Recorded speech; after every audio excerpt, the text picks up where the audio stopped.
هذه قصة حقيقية من واقع الحياة، كتبها كاتب صحفي في جريدة الرياض قبل حوالي 40 أو 50 سنة بعنوان أبو الرؤوس، ويحكي فيها قصة رجل تاجر ثري من الله عليه بأموال وعقار وخيرات وأراضي مع بداية الحركة في الرياض كما تعرفون، لكن الرجل كان ممسكا وكان بخيلا على أهله ولا يشتري لهم إلا الرؤوس من المقصبة، كل يوم يأخذ راس راسين ويعطيهم، وكل ما صاحوا عياله الكروش والأماصير والكراعين قال يا جماعة أنا أجيب لكم أفضل شيء، الرأس أفضل شيء في المخ، نعم، والعيون واللسان والمسامع والكراعين، هذه كلها فوائد، ويقنعهم وصبروا عليه.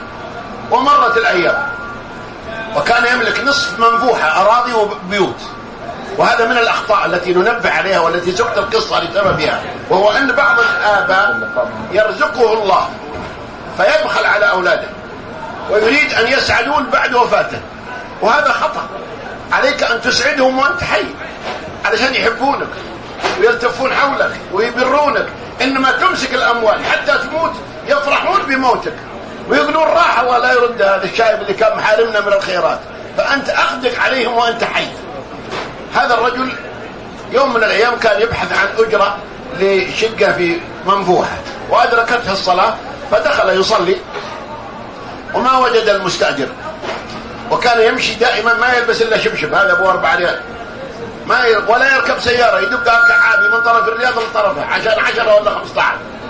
المهم قعد حزين، وكان في الحي نفسه رجل عنده مناسبة كبيرة وشافه في طرف المسجد فظن أنه من الفقراء، فقال لأحد رجاله، قال شوف الرجال لا كان بيدي اعزمه، فراح عنده قال تفضل في عزيمة، فرح الرجال علشان ينفك من الروس، وراح البيت. يوم دخلوا إذا بهذا القصر الفارغ، أي نعم، سيارات تدخل داخل ولها مواقف من هنا ومواقف من هنا وبوابات ومجالس كبيرة وصالات وأنوار وإضاءات. قام جاء العشاء وإذا ما شاء الله السفرة العريضة الطويلة والطعام لما غلق يبغى يمشي يبغى يتعرف عليه، قال يا الأخو، قال وش أنت وزير؟ قال لا. قال أنت أمير؟ قال لا. قال أنت رجل أعمال؟ قال لا. قال وش أنت؟ قال والله أنا رجل عادي. قال طيب ليه لك الدنيا كلها؟ قال والله يا أخي أنا لي طريقة وأسلوب في الحياة. قال وشو؟ قال والله أنا أرقب الأثرياء دول اللي عندهم فلوس، ومن يوم يموت الواحد أروح ألقط مرته وأتمتع بماله، وعندي بشرك 3 وهذا قصر واحدة منهم، وعندي خانة والله مفرغها الواحد اللي يقولون له أبو الروس قادر أنه أرقبه يموت الله يلقط روحه علشان أتمتع بأول. قال وشي قال لك؟ قال اسمي أبو مشعاب، علمها اسمه أبو مشعاب. قال شكرا، واخرج ووقف تاكسي أول شيء، الله الله لأول مرة في حياته تطور، ويركب طوالي على البيت ويجي على ذاك السوق المركزي ويجيب دينا ويحملها من كل ما لذ وطاب بالكيس والكرتون ما عدا بالروس، وأيضا يشتري من الصابون ويشتري من العطور ويشتري ملابس ويشتري، ويدخل البيت. من يوم دخل فتح البوابة وهي ما تنفتح من يوم خلقت البوابة دي، فتحها وانه يولع كهارب الحوش والسطور، وهو كان ما شغلته الا يطفي الكهرب ويصيح عليهم طفوا. المهم دعا المرأة، يا مرأة انزلي. قالت وش عندك يا ابو؟ ليش عندك؟ قال عندي خير. المهم نزلوا الاولاد ونزلت المرأة، واذا بالعمال يرمون الاكياس ويرمون البضاعة، يعني يوم عيد فرحوا ومعها ذبيحة. قالت اطبخي لنا عشاء، طبخت العشاء وسمروا ودخل عياله في الحمام، ما كانوا يغسلون الا بالتايد حتى تلتفت شعورهم، اعطاهم صابون زيت واعطاهم عطور. المهم ليله عيد وفرح. الله.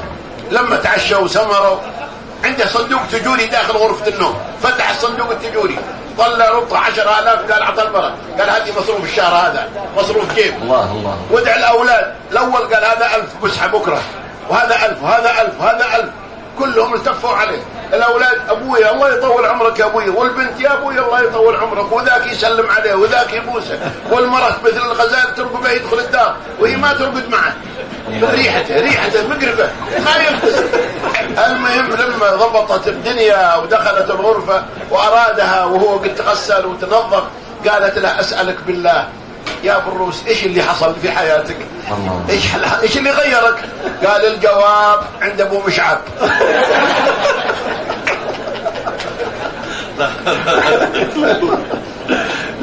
والله هذا حكمة الجواب والله. أنا أي والله. يا سلام يا سلام. طبعا انا ابو مشعب. رجاء. الله الشيخ يتكلم عن واقع ترى. يا اخو